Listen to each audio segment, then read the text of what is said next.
Do you want your longevity business to crush it this year? You are in the right place. Every week, we're diving deep into cutting-edge longevity science and profitable business strategies. You'll discover what's working right now for top clinics and get practical ideas to boost your own business. I'm your host, Brent Wallace, and this is the Longevity Loop podcast.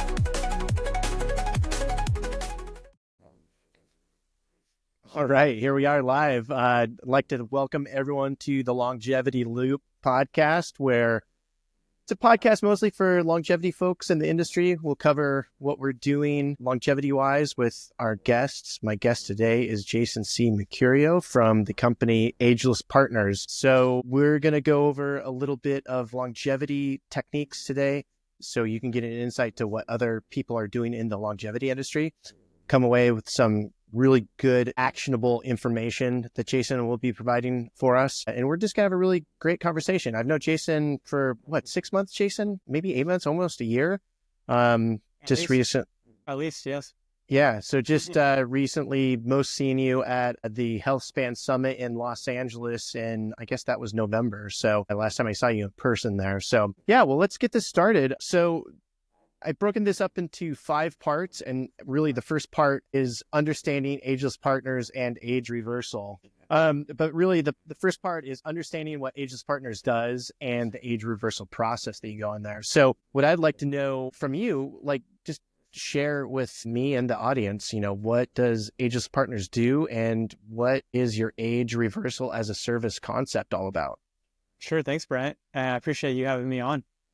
Yeah. So age reversal is first thinking about what aging is. And a lot of people have confusion on that element. They oftentimes think of chronological aging or something else. So, first thinking about what aging actually is, you have chronological aging, you have developmental aging, and you have biological aging. The last one being the thing that we don't want. And so our core mission of Ageless Partners is to accelerate progress towards defeating biological aging, and biological aging being the thing that really accelerates you towards age-related diseases, so cancer, Alzheimer's, dementia, and so on.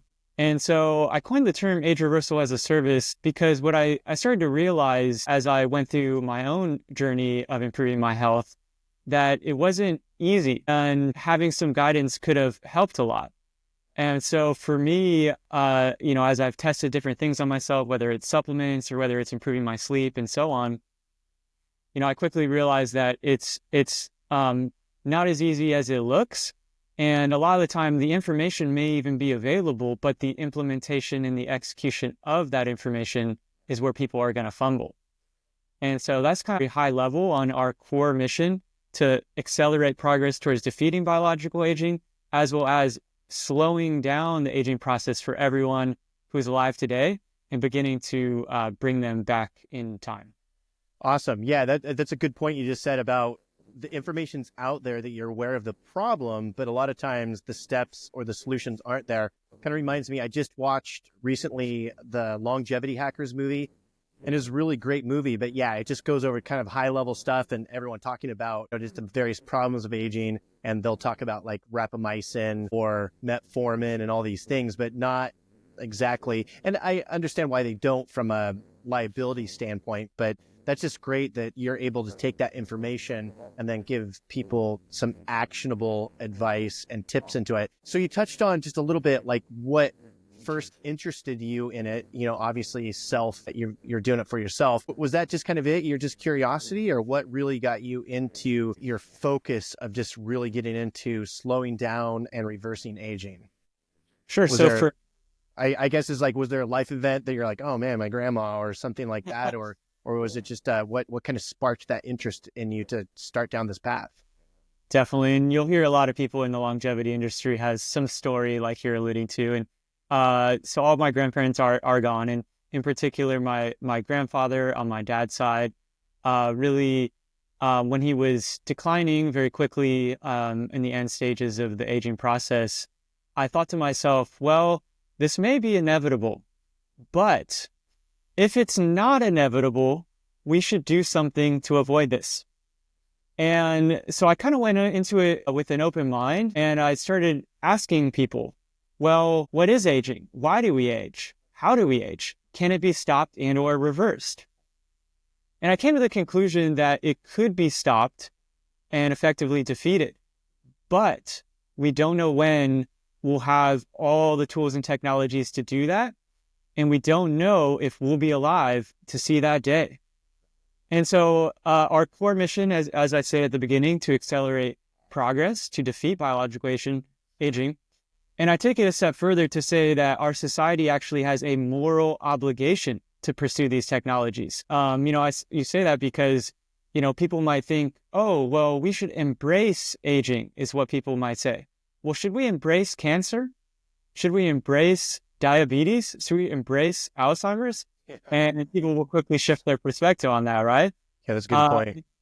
Yeah, so that's kind of very, very high level what inspired me. And ever since I saw that and came to the conclusion that it could be defeated, but we might not be alive to see it, we've been pushing to move it faster every day. Yeah, it actually reminds me a little bit, touching on that, reminds me of like the Brian Johnson, the slogan, "Don't die," right? He's like, just keep on living, try to preserve life as long as possible. And then these technologies will slowly roll out. And again, referring to that longevity hackers, I forget what the exact term is, but is it Ray Kurzweil or one of those guys talks about like the aging escape velocity, right? So for every day we are alive, they're able to add a day plus to the end of our lives. So yeah, it's just a really important thing to hold on to what health and vitality you have now, just because there are going to be so many technologies in the future. So with your ageless coaching, I was going to comment on that one actually real quick. Sure. I am familiar, and it's called longevity escape velocity, and I believe it was coined by Aubrey de Grey. Okay. And it basically says that for, when 1 year passes, just like you described, 1 year passes, your remaining life expectancy or remaining health span increases over a year. And so at that point, you have this runaway effect where you were going to live to 90 based on the current tools and technologies and your lifestyle and everything. 1 year passes, well, now you're going to live to 91. Another year passes, well, now it's 92. And suddenly you have this runaway effect. And so that is sort of the goal, tying it into the coaching. We want to get people to longevity escape velocity so they're alive and they're well and they're mentally sharp for that day. And I can expand a little bit more, but I'll let you finish your question. No, that's great. I mean, that just leads us into the next question I wanted to know about, is the ageless coaching part of Ageless Partners and how that really differs from like normal, say, traditional fitness coaching or traditional nutritional coaching that you'd get from, say, anyone else out there, Right. So it's definitely different, and it encapsulates some of the things you have, but it goes beyond traditional fitness coaching and a nutritionist and things like that, because we're able to target biological aging directly, and we're able to use the tools and techniques that I've come across to not only maximally slow down the aging process, but also increase your capability and performance now, which I think goes hand in hand. And, a lot of people, they might think, well, what I'm doing working, right? Like, am I slowing down my aging? And so, and is increasing performance slowing down aging? So I think as you increase your performance, which is a big element of the coaching service, you can in turn slow down your aging even more. I mean, I see them actually going hand in hand. Now think about, we have the performance of an individual, right? How their sleep performance, or their ability to work out in the gym, or their mental acuity, and so on. But let's take it even a level lower of the performance of an organ system, performance of your circulatory system, or the performance of your skeletal system. And so there's all these levels of aging and performance, and you can map it down to our biology, right? So you can even think, what is the performance of my heart? How is my heart beating? What is the structure and function of that heart? How does that compare to that of a 20-year-old or an 85-year-old, right? And so our coaching service really is about increasing performance and maximally slowing down the aging process and dramatically increasing our health span. We're not looking for like a small gain where it's like, okay, we can live 1 year longer. We're really looking for something more significant than in terms of the amount of time we want to live in good health from the current protocol, essentially. Yeah, that makes perfect sense. So someone listening to this right now, or even me, what are some of the key components of this coaching program that someone could implement into their daily lives, today, or say if they, I mean, I'm sure there's the hardware side of things, right? Like a Whoop strap or a ring, HRV equipment like that. And there's probably, I imagine, some ones that are free techniques that people can also implement. What would you say to someone listening that they could take home some actionable steps or advice to implement something today? Or Sure. So, interestingly, a lot of the most powerful things are free. Sometimes they can be hard to implement, like I was mentioning at the beginning. So a bunch of things come to mind, and, having the foundations, or at least attempting to improve the foundations every day, in terms of sleep, exercise, and nutrition, which might seem easy for some people, might think, oh, well, I just go to sleep. But you could literally be optimizing your sleep for months and months and still not be getting the results you're looking for. And with exercise, you might think, well, I'm going to the gym, or I'm going out for walks. But when you actually dig into it, I mean, people could spend their entire career to becoming exercise scientists. And there's a lot of things that go into the specific functional movements, the recovery, and so on. So I would say starting with the foundations, attempting to start to improve your sleep, exercise, and nutrition, and then adding on things that are free that can have what I call an outsized impact on your health. Making sure you do get some sun, a little bit of sun in the morning. But it can, sun is one of those things, can be a double-edged sword, right? If you're in this sun in high UV, middle of the day, no sunscreen, well, your skin aging is going to accelerate. But if you get a little in the morning, well, okay, well, now your hormones are optimized, right? So there's going to be little things like that are actionable that you can do. Another easy and free one I like is called grounding. A lot of people probably heard of this. You go out to the beach, you walk on the earth barefoot, and there's something about it that you just feel really, they call it grounded, but you feel great. Now, the question is, how much is something like that slowing down your aging? Well, we don't know. And the thing is, too, when we look at all the the aging tests of today, we're talking about epigenetic age tests, or one of these other tests that you can go on the open market and buy. Well, the question is, what are they actually measuring, right? And we can go through this. Is that actually reflective of your aging? In what drives aging?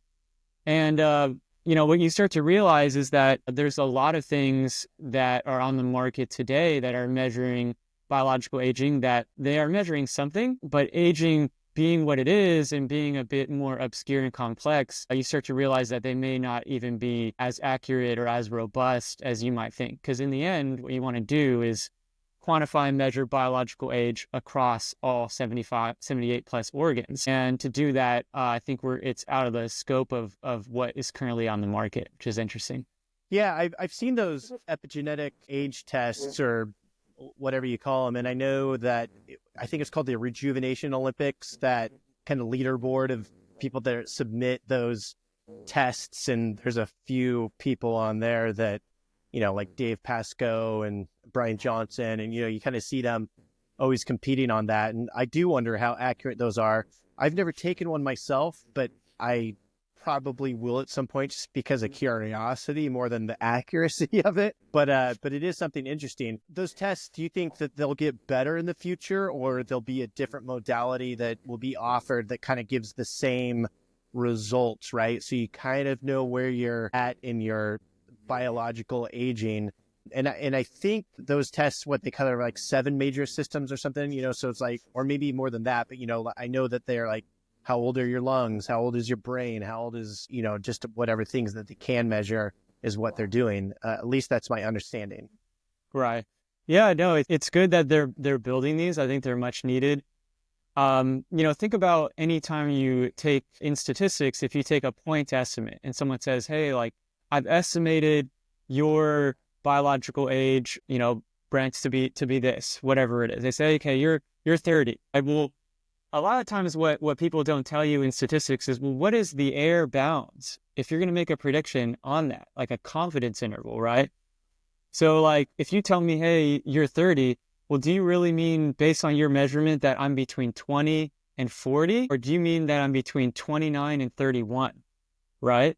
So it's like, how accurate, because it is an estimate, right? If they say, hey, you're the biological age, even take a single organ, your kidney is 35. Okay, well, what is the error on that estimate? Because it is an estimate. And over time, what I think will happen is as people do give those air bounds, you'll see over time the idea is to get those smaller and smaller, right? And eventually to say, look, like we've looked at your heart, for example, and we can say with very, very high confidence and high conviction and low error that your heart is a 75-year-old heart. Now, you could say, well, okay, well, is it a 75-year-old healthy heart? Is it a 75-year-old unhealthy heart?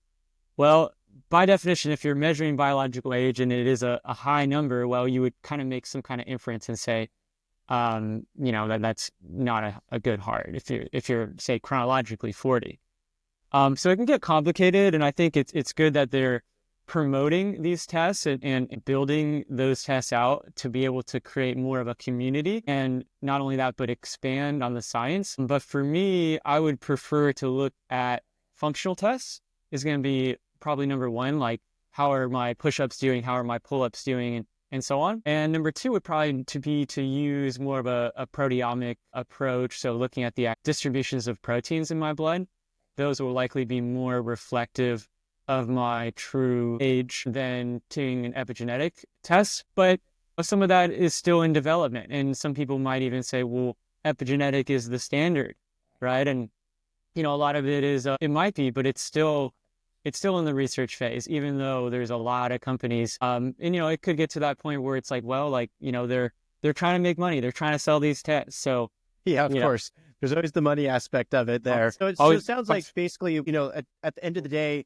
it sounds like they're not a bad idea, but maybe pairing those with some other empirical data, such as blood tests or something to that extent, would be like kind of the trifecta, or you're doing a triage of sorts. You got this here, you got this here, you got this over here, and you're kind of triangulating what is that. So if you're way off on one aspect, but then the other two things are saying, you're within range, might not be as something as important to look at. Whereas like if all three are kind of screaming, hey, you've got some heart issues or kidney issues, then it's like, okay, maybe it's time to take action on some of those things. But so one thing that you generously shared with me was your Ageless guide. And I thoroughly enjoyed it. I think it was, what is it, 80 pages long, something along those. It's like 30, maybe 30. Okay. But I just liked that it was really high level and really gave some great actionable advice on just an overall longevity protocol that one could implement. Can you share any insights from that guide to our listeners that they might find useful? And this might be a little overlap with my previous question as far as what people can implement from your coaching as well. I'm sure there will be, but is there anything in particular that you'd like to share from that guide that someone could really find useful? Yeah, no problem. Yes, absolutely. So the guide, we have all these topics in there. We have sleep, nutrition, fasting, detoxification, supplements, hormones, skincare, dental, wearables, breathing, stress reduction, environmental toxins, and then the actual Ageless workout. And they're all very important. And what you'll notice within the guide, it's all centered around really two fundamental goals, which is one, slowing down your current pace of aging, and two, beginning to reverse age-related effects or age-related damage. And so take environmental toxins just as an example. We're constantly bombarded with poor air quality, poor quality of water, toxins in our food, chemicals in our food, glyphosate on our farms, right? And so people might think, oh, well, this is a little, environmental. It's a little hokey. It's been around for decades.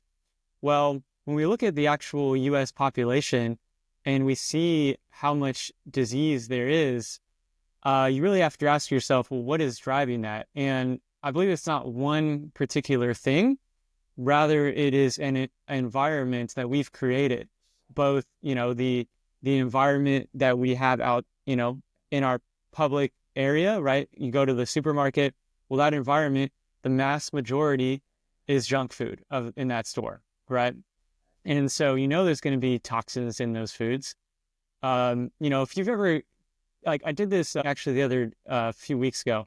I was testing some strawberries, and I had some really good ones from the farmer's market, and I ate them, and they were the most delicious strawberries I've ever had in my entire life. And at the event I was at a friend's party, and I tested out one of the strawberries they had, just a normal one from the store. It probably wasn't even organic. And I was like, well, let me just try this. And it tasted so bad that I didn't want to eat it, actually. It literally tastes like the worst thing I've eaten in my entire life. And so from there, you have to think about, like, what was on that strawberry that probably wasn't even food. That's where the Ageless Guide comes in. It kind of helps you with clear and concise, actual insights to take now, not at some distant point in the future, not when some new technology exists, some nanotechnology that hasn't been invented, right? That'll be around in 5 years. The Ageless Guide is about seeing that on the horizon, but also taking action today with slowing down your aging, whether that's looking into how do you take care of your skin, or how do you optimize your hair, or how do you get better sleep? What are the actual exercises you should be doing at the gym to increase your capability and function? Things like that. So that's very high level, but that's the idea.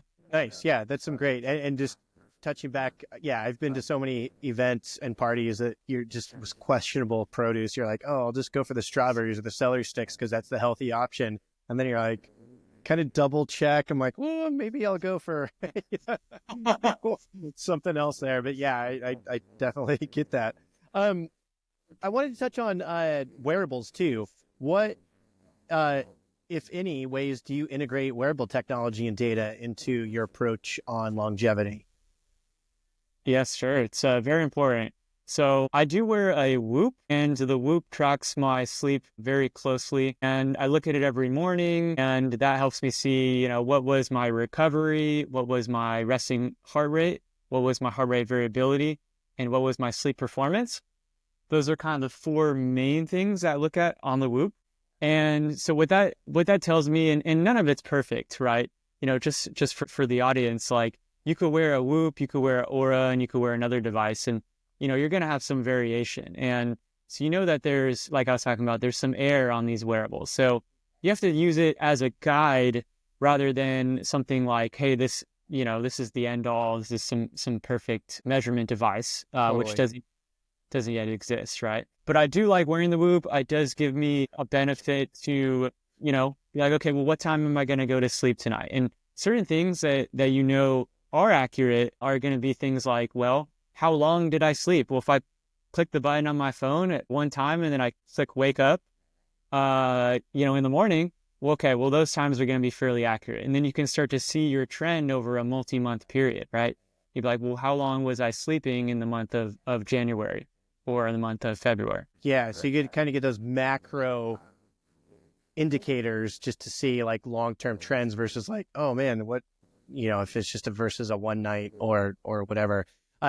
I also have a Whoop, and I switched to a Whoop from an Aura ring, from switching from a Garmin watch. So I went from a Garmin watch to an Aura to a Whoop. And yeah, it's funny to see how just the different ones are just slightly different readings of themselves. And then as they improve. So now I think when my Whoop subscription ends, I think I'm going to go try Garmin, because I'm sure like in the 5 years that my last Garmin that I had, their technology has improved. So, but yeah, I love the data that wearables give me, even though it is perfect. It still gives a feeling of perfect imperfection, if you will, so it's always off just a little bit, like a scale. You kind of know the general direction, like if you have an inaccurate scale, you can get on it. And even if it's 5 pounds off, it should tell you if you're gaining or losing weight or maintaining, even though that might not be, even though the reading might not be accurate. And that's kind of how I view wearables as well. They're not super accurate, but they're great for macro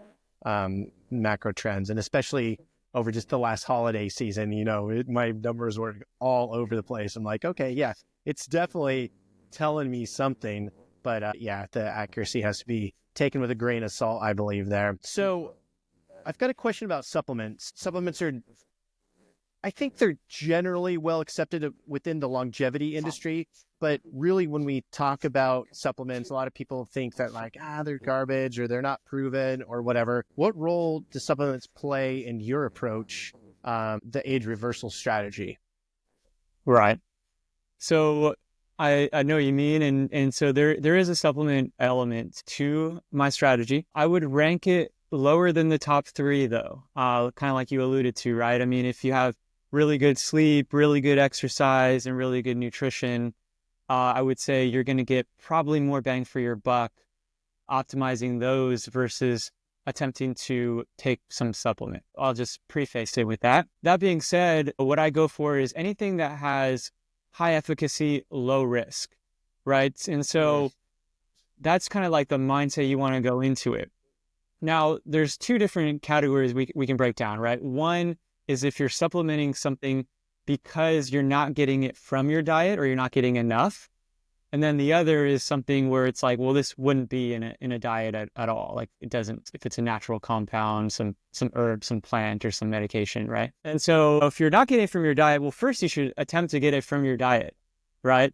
Let's take something simple like vitamin C. Well, the bioavailability of vitamin C in food is going to be better than the bioavailability and the efficiency of vitamin C in a synthetic version in a pill, right? When you actually look at the chemical like structure of each and your body's ability to use that vitamin C, it's going to be better. So if you can get it from your food, always go with that. That's my first comment. If you're like, well, how do I get enough iron? Say someone's a vegan, just as an example. How do they get enough iron? Or how do they get enough collagen? Or how do they get enough B12? And, they may be like, well, like they could eat a bunch of things, but as a vegan, it may be hard to hit those particular metrics. So in that case, it does make sense to take a supplement to enhance or augment your diet, basically, right? Now, if you're getting the mass majority of those compounds from your diet, then you can think about maybe you're not getting enough of certain ones. That's always good to supplement. But then we take the other category, which is really stuff that you wouldn't traditionally get from a diet, or like it's not in food, right? And those are going to be your herbs or your natural compounds, certain plants, or it could be synthetic compounds and medications and things like that. For me, I'm more about natural compounds because the fact is that there may be less research on certain supplements that are natural because it's harder to profit from them. And so think like rose hips. Well, rose hips, it's a cheap, affordable product. No one's going to patent rose hips, right? Big pharma can't make billions of dollars like they do from a statin on rose hips, right? So, there's going to be a certain element of suppression of the evidence in terms of efficacy and safety of something. I'm using rose hips as an example, but there's hundreds, if not thousands of these, right? And so, if let's just say hypothetically, rose hips has a huge effect and you could cure all kinds of ailments with it, which I'm not saying that statement holds, but as an example, there might not be as much evidence to show that because there could be an element of suppression. And there could be also the element that it might not be profitable to do a study to show the efficacy of that. But when you start to dig into these natural compounds, whether it's different types of ginseng, as an example, which there's over 6 different types, you start to realize that, wow, like some of these are more powerful than you originally might have thought. And so some people might say, oh, well, like, are they proven? Well, if I take something and I can subjectively feel the effect, well, that's one thing. Now, if I take something and I feel nothing, that's a different case, right? Or if I take something and I can measure the effect, that's another case, right? And so you can think of all these cases almost in like a 4x4 square, right? And the question is, where does your compound exist in that? And what are the ones that are going to have the most effect with the lowest risk? And sometimes that could potentially be a medication, but from what I've seen from all the research I've done, it's more than likely going to be a natural compound where someone is not actually profiting from it, because when there's money involved, you have to follow the money. Yeah, yeah, that makes sense. And it is funny. I was just having that conversation with my longevity doctor about taking sirolimus or rapamycin, and is like, man, I don't feel anything from this. But then I can take some magnesium, and it's just like, wow, that really helps my sleep. That's like something that's like, it's very obvious the effects that it has on me. So yeah, there's definitely a scale there of taking something. How does it affect your body? Can you feel it? Can you not feel it? And then, obviously there's biomarkers and stuff that you can go from there. Moving on to a couple real popular subjects within just kind of all people. One is hair, and the other one is eyes. Do you have any recommendations? I know you have something to say about a hair protocol for sure. And then just right before, when you were talking right before we started hitting record, I was asking about eyes, because one thing I noticed is that my eyes are starting to degrade. And, I've been taking a few supplements, like lutein, things like that, but I don't know how much good is coming from that. And again, like we're talking about, like waiting for those proper protocols and stuff to come down the line. I remember hearing David Sinclair, there's some sort of injectables that they might be able to put into your eye, some sort of, I think a virus, and then it kills the virus or something to that. So it switches on and switches off, that might have something. What are your thoughts and, techniques or tools or ways of dealing with, hair and eyes? I know those are kind of two separate things, but you can address them, as you. Sure. No, it makes sense. I mean, there are two very important parts of the body. So starting with eyes, let's just say, one thing that I use is, it's called the eye tier 100. This right here, you take it and it stimulates this nerve. It can be on either side, but it's right under this bone.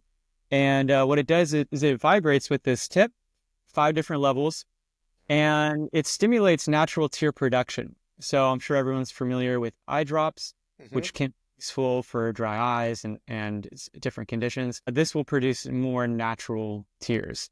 Now, everyone's going to respond slightly differently, and it's not cheap, and you have to go through their website and I think get a medication even, or get a prescription.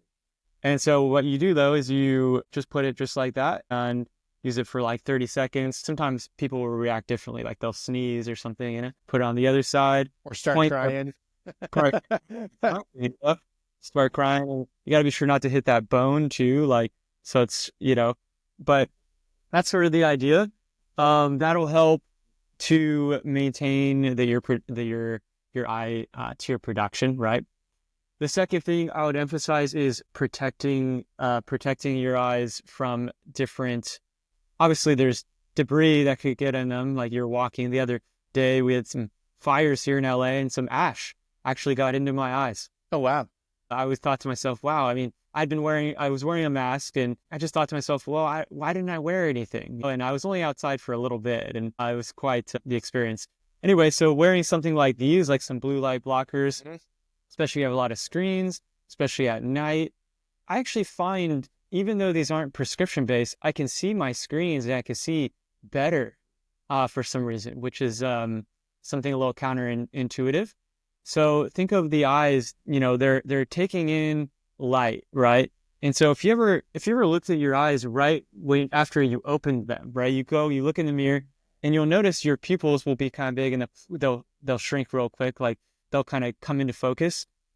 And thinking about how do they work? Well, they're interacting with light, right? So having less light at night when you're sleeping, whether you're wearing eye mask, having it really dark, you're going to help your eyes take a break. The other part is like during the day, getting a little bit of that sunlight indirectly into your eyes. There's also light machines. So for me, I use a white light machine, and I also use a red light machine. And so both of these, I kind of get a little bit into my eyes, like not like I'm staring in it, but I may get some from the side. I may get some a little indirectly, or if I'm going to do it directly, I might close them or slightly cover them, or decrease the intensity depending on which one I'm doing. So there's a lot that goes into optimizing your eyes. And think about even the muscle underneath your eyelid, right? So like one thing is if you want to have, good looking eyes, well, your whole face has muscle in it, right? So there's facial exercises you can do to actually, people think that, oh, these eye bags you have are from, X or Y or Z, right? They think there's some reason to those. Oh, well, they didn't sleep good. But it turns out that there's weakness that occurs and you can actually strengthen under the eye, and that'll decrease your eye bags. So there's a lot you can do to maintain those. Going into hair, so there's also many things in hair, and these are all very high level, right? The eye protocol is more extensive, as well as the ageless hair protocol. Our core flagship on the hair is called System K11. And this is a supplement product that we offer through our affiliate page. And we'll share a link with that for that. That'd be great. Yeah, I'll definitely share that. And so with hair, it's taking the supplement, it has 3 different longevity enhancing compounds, right? So it has sulforaphane, ergothioneine, and dihydroberberine. And so all 3 of these have been proven more or less to have some kind of effect in the body. And so we can kind of go through those one by one if you like, but I'll give maybe more info on the hair protocol first. So the supplements, there's microneedling, there's different compounds you're putting onto your actual skull, like if it's minoxidil and so on. Scalp massage, right? Just actually physically stimulating more blood flow. And so those in combination are going to help you to maintain and slow down the aging process of the hair. And I 100% believe that more tools and technologies are going to come online to dramatically increase the quality of our hair. But with the 3 natural compounds in System K11 all being shown to increase the number of hair follicles in terms of surface area, the size and strength of the hair follicles. That product was developed by some scientists out of London, and it's a very, very high quality product. So I would start there, and then also incorporate some of the basic things I mentioned. Nice. That sounds awesome. I remember, what do you think? Not that I would recommend this for anyone, or you probably wouldn't either, but like, I remember when my wife was pregnant, the prenatal pills, it was like, her hair was growing so much, and her nails and everything, from the production of, obviously of growing a human inside of you, makes your body do all kinds of things. But also I've heard, prenatal pills really like help your hair grow. And I don't know if there's something to, that probably doesn't help hair loss, but, I've heard that those type of things do help your hair grow thicker and stronger. But I don't know. What do you think about those? Or have you even thought about that or heard about that? I haven't heard about the prenatal pills helping, but I do know that it's a massive market for hair and skin, and it is hard to pierce through some of the noise and figure out what works. And I have no idea if prenatal pills work, and I've never looked into it. But I have seen other people selling certain supplements that I really question if they do work, because when you look at it and you start to realize, like, wait, like there's this guy at this conference at one of the RadFest events, and he had this before and after picture. And he was selling a supplement. And I was like, well, wait, like this guy's hair is brown and this guy's hair is blonde. And he was like, well, blah, blah, blah. He was trying to make the case. He was like, well, I was like, wait, like, well, like, look at their nose. Like their eyes color. Like one had blue eyes, one had brown eyes. And I'm like, and he was like not letting it go. And he was trying to make the case that these were the same people. And I was like, look, that guy is Latino and that guy is white. But they're not the same people. Right. So it's really, piercing through the noise and figuring out what is snake oil is hard, because it's a huge market. It's flooded with all kinds of products and services. And that is also part of the coaching service as well, to help people to figure out, well, like, is this evidence-based or is this potentially, not real? So yeah, that makes sense. The snake oil there. Speaking of snake oil, let's get into marketing here. As you know, and maybe the audience knows that, I run a marketing agency for longevity clinics, specifically. Marketing is an interesting thing in the longevity industry. Like you said, there's so much snake oil, and it's like, hey, then we're going to do this for you and whatever. Breaking through that noise, if you have a legitimate product or legitimate clinic, or if you're a doctor and you're really trying to help people live longer lives, healthier lives, increasing health spans. It's a tough market out there, especially when there's hundreds of thousands and millions and probably billions of dollars being made on stuff that just doesn't work. And so, we've had a lot of questions about marketing in the past, between me and you, but, successfully marketing your product, what has been some of the biggest wins of you getting your product out there and getting people to find it? And like we talked before, we can turn this question on me and what I would recommend, and, depending on, what kind of product you have and stuff, but what have been some of the bigger wins for you with getting clients or marketing your product, getting the word out from a marketing standpoint or business standpoint, something that's really helped that? Sure. Thanks. I appreciate it. So for me and for Ageless Partners, I see our marketing really at the beginning stages. A lot of the time I've spent was developing my protocol and knowledge base and network to not only build expertise on how to slow down and reverse aging, but also have the tools, resources, and network to do it.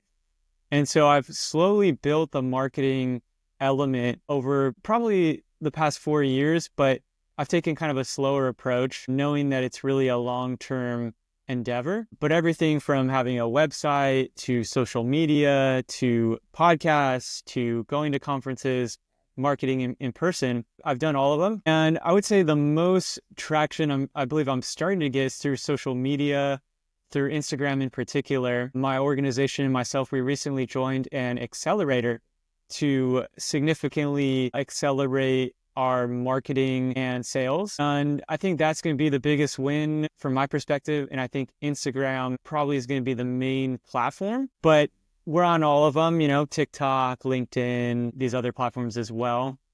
But people they're on their phones. They're on Instagram a lot. Of course, Facebook as well. But yeah, I guess for question, to flip it on you, I mean, which platform or which technique do you think is the most effective, from SEO marketing, which we've done as well, to having a website or Instagram and so on? Well, a big part of it is finding where your people are, right? Who are you marketing to specifically? So that really boils down to having a really clear customer avatar. So really knowing who you're marketing to and where that audience lives.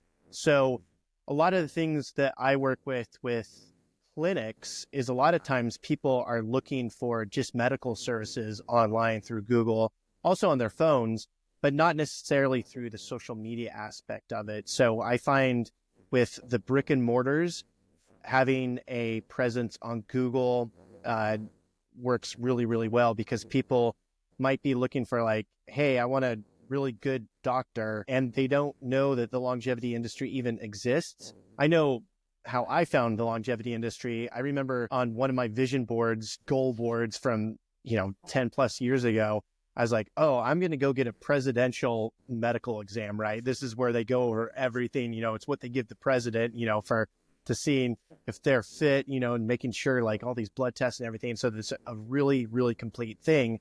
And then I stumbled kind of onto the longevity industry from there as kind of being the first portal into it. So a lot of times if a company is looking for patients or a clinic, that's one thing. Whereas with you, you're looking for clients for coaching. You'd like to get that ageless guide into people's hands, stuff like that. And social media is a great way to do that, especially like when you're taking multiple clips and regularly posting from that. So, guide, you could go through just kind of section by section and just do a little bit blurb on each little thing. Like, oh, hey, here's the tip of the day for hair growth. Here's the tip of the day for eye care, or just what we've been talking about, and turning those into clips that could go on YouTube Reels, Shorts, TikTok. Even I'm sure section of this podcast will end up on social media as little clips of little highlights that we'll be talking about. So that is a very, very effective strategy. The biggest thing differentiator, I would say, is if you have a brick and mortar business where you need really that Google My Business, Google Maps, and really need the ratings and the reviews coming in. Whereas if you have more of an e-product or something that's a more digital thing, that's a whole different ball of wax. And that's really, again, getting found on Google, but also putting your products on Google Merchant Center, things like that. And then, like I said, really finding where your audience is at and then marketing to where they're at. So whether that's Facebook, Instagram, LinkedIn, which seems to be a little bit more professional. So a little bit less organization focused and a little more individual focused. But you can really find out, a lot of good information there on who your target audience might be or how to build out an avatar on LinkedIn. So I think there's no bad marketing channels. It's just really finding the one or two that really work for your niche and then really doubling down on those. I think the worst thing that a company can do, unless you have endless resources, which most don't, is try to be all places everywhere all at once instead of just finding one program or outlet and just focusing on that and really putting all your effort into that, whether that's a podcast, whether that is an Instagram, a Facebook, whatever that might be, but just really picking one or two modalities and then just really doubling down on those and really focusing on those.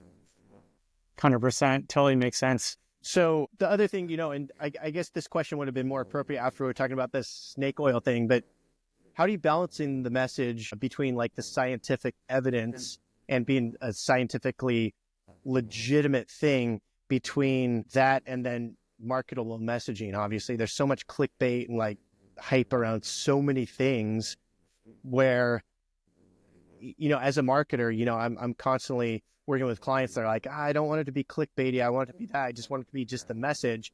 But coming from a marketing standpoint, you do have to be a little bit excited or different or stand out a little bit, because then it's really easy to get buried in all the noise. And so I don't know if you've kind of crossed that bridge, but that's a tricky one that I work with a lot of my clients is, there's this marketable message and then there's the scientific research and like kind of blending those in without too much hype, obviously not lying or telling anything that's untruthful, but also trying to maximize the upsides to these messaging. It's a good question. And I mean, it's definitely a balancing act, like you said. If you have a product that you believe in, you have to ask yourself and your organization, well, how much evidence in terms of scientific evidence does this product or service have? Now, some things could be hard to quantify and measure if we're thinking about a service as an example. Say someone is a coach for something like a relationship coach, right? And so in that case, it's not like you could do a blood test and say, hey, my relationships are going great, So, that way, when you're marketing something like that, they're able to really say, look, like these are the metrics or parameters or results that you can expect. Now, is that scientifically proven? Well, not exactly, but when it comes down to like modulating a specific biomarker, like if you're like, hey, this compound can lower my LDL cholesterol and it's something like niacin, for example. Well, that might be someone has a product that has a lot of niacin, right? And so, well, at that point, like you could look at the literature, you could look at the scientific evidence behind it, and you could come to some kind of conclusion. But something interesting you might find as you start to dig in with anything, whether it's a compound to modulate a biomarker, increase performance, enhance health span, you could give, 10 different people the same question about the same product and same biomarker and same biological pathway, and you'll get 10 different answers. Not only will you get 10 different answers from 10 different experts, but those experts will contradict each other. See this online too. You'll see on Twitter or other areas where you'll have people more or less, you can call it arguing or discussing, but at the end of the day, they're going back and forth to make their case. And something like, this compound, resveratrol, which Dr. David Sinclair has advocated for, and other people have said online, oh, they don't think it's this great thing. And so there might be scientific evidence, but the lens that you view that scientific evidence is critical. Because, if you could have a product, you could be marketing that, and they could say, well, look, there's these 5 papers that all prove that my product has high efficacy and very, very low risk. Now, you could find other papers that might contradict that. So it's always good to be evidence-based.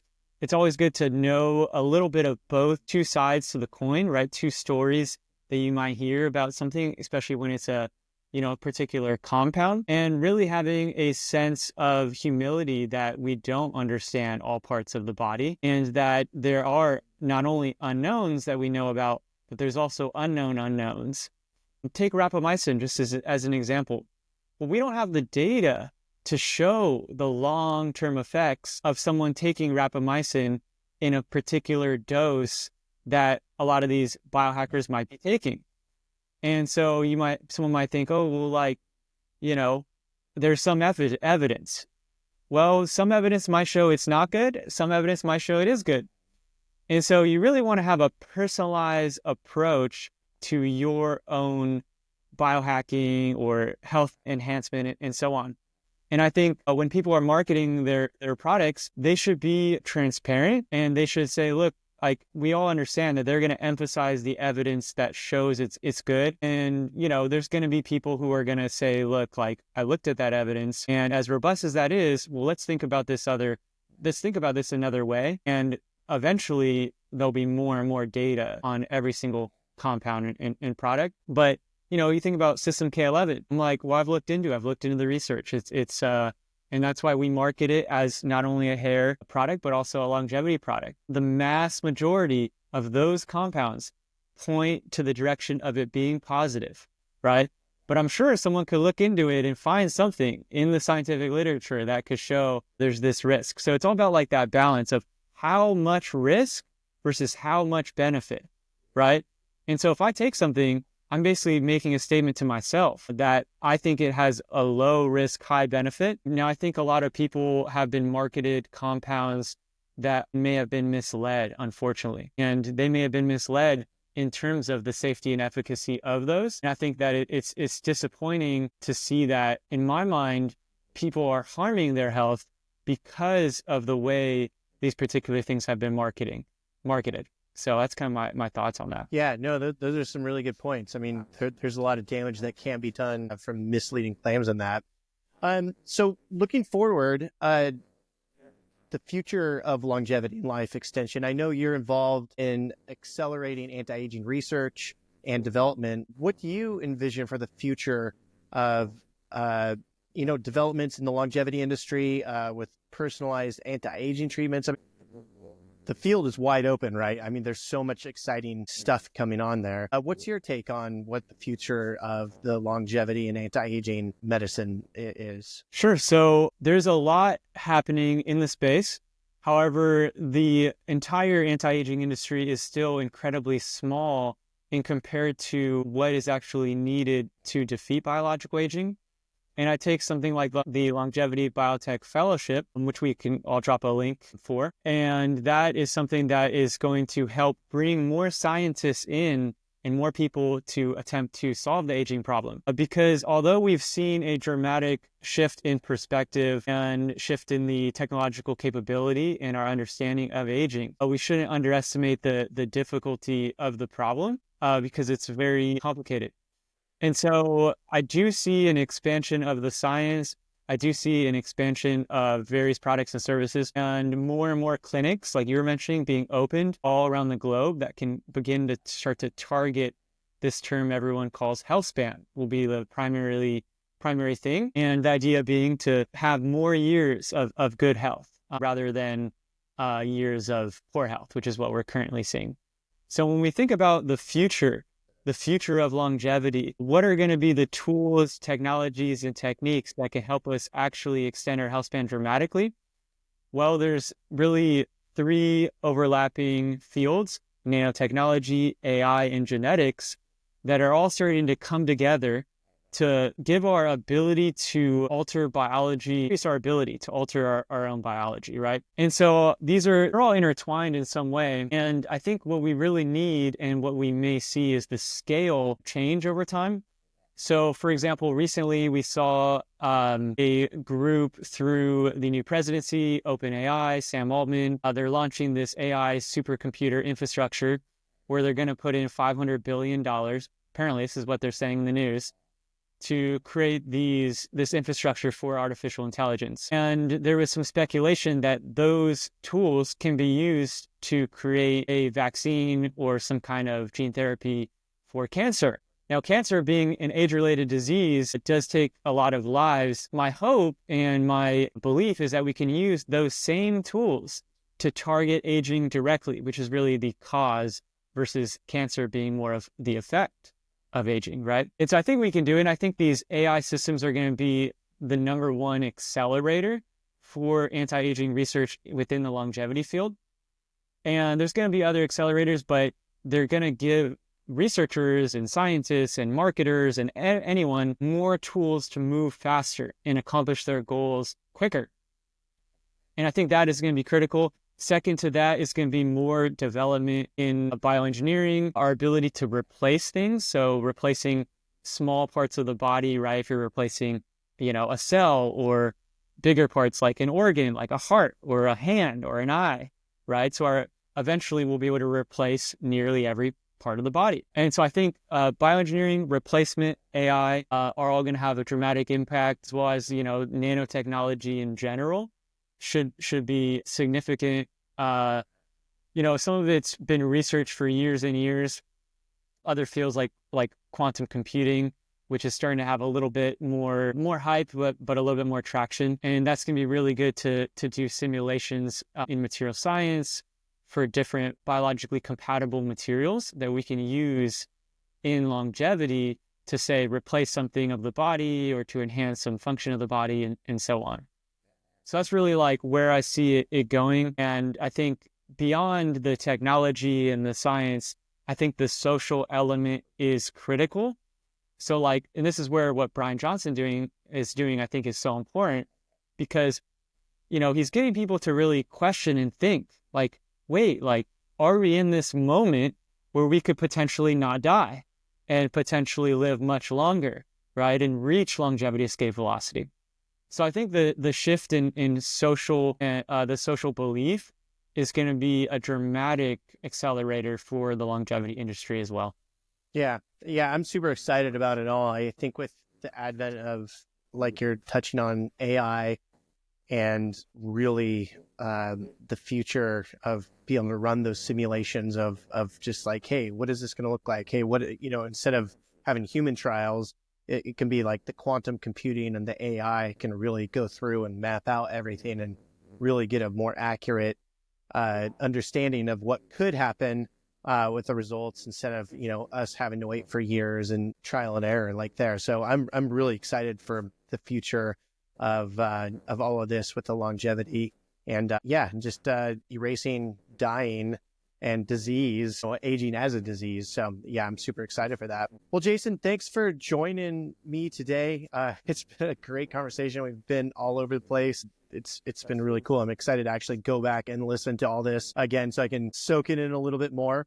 How can people get a hold of you, or where would you like them to go in order to check you and or Ageless Partners out in more depth? Sure. So people can follow me on Instagram at Jason C. Mercurio. No spaces, no. And how do you spell your last name, just so people? Yeah. So Jason C. and then Mercurio, Mercurio. Okay, great. People can find that. And you can also find us at agelesspartners.com as well. Awesome. Well, thanks for joining me today, and we will be talking soon. Thanks, Brent. I really appreciate it. And I'll just also, one last word for the viewers as a call to action, to take action against aging and to get involved, because, sometimes we may have an optimistic view seeing what's happening in the industry, but without people like you to take action and bring the ideas and the methods to fruition, we won't see the growth that we need. So I hope your viewers can take the level of seriousness we need for the longevity industry and bring it to a whole new level. So really appreciate it. I agree. All right. Take care, all. Thanks for listening. Thanks, Brent. You too. This is the Longevity Loop Podcast.